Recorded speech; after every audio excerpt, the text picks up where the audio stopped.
peace-loving and law-abiding citizen of the Eastern Cape, we have seen messages of campaign trying to mobilize you to do what is happening in our two sister provinces of Gauteng and KZN.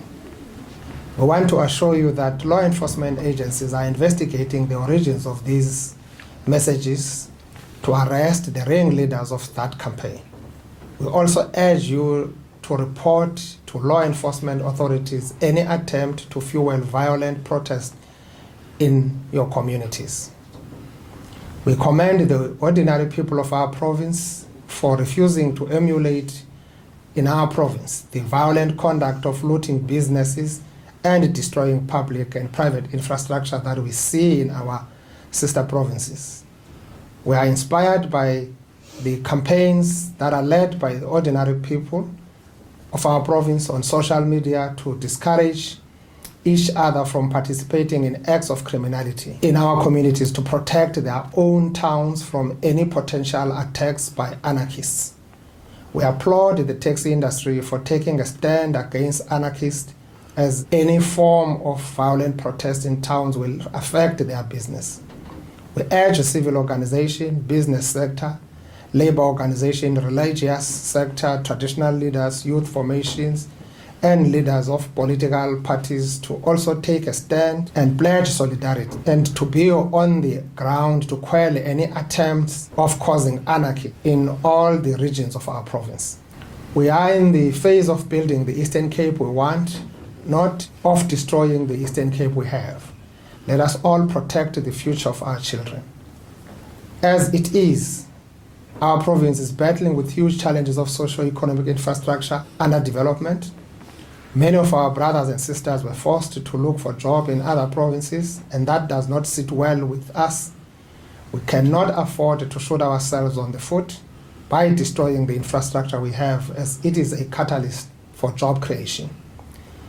We are making inroads to develop key infrastructure such as roads, ports, and building new factories, particularly in Kucha SEZ and East London SEZ, to make our province attractive to investors. Violent, anarchic protest will be a turn-off to potential new investors. It is in the interest of every person in our province to protect the investment we have and to build on them to create new jobs for our unemployed people.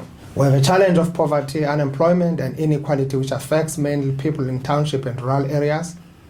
Over the past few years, government, in partnership with the private sector, has worked hard to rebuild the economy of our province to create jobs for our people.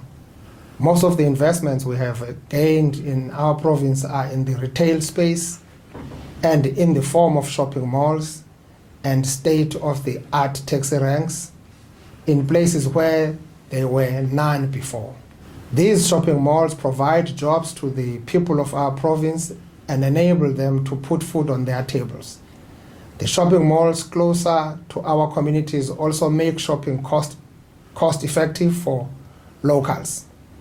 They must be protected by the people they serve. The people orchestrating the violent protests want to target these shopping centers that provide jobs to many of our people. They also want to close roads that enable transportation of food, medicine, and other essential items that we need for our daily lives. Our people should defend their own jobs and livelihood, and they have the power to do so. On the side of government, we are ready to deal with the threat of violent protest, and the police will be highly visible in our communities to protect our people and local businesses.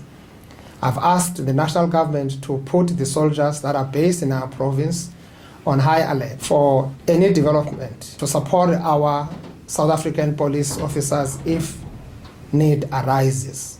The soldiers are the defenders of innocent people against anarchists and will assist the police to prevent destruction of public and private property. We are extremely concerned by what is happening in our sister province of Gauteng and KZN because we have socio-economic links with those two provinces. We join President Cyril Ramaphosa in calling for the cooling of tensions. Let us all continue to focus on the task of flattening the curve of the COVID-19 third wave to save lives and livelihood and rebuild the economy of our province to create jobs. I have met this morning with all organized taxi formation, and I've also directed all mayors to meet with the local taxi association as well in an attempt to quell the violence and destruction of both public and private property.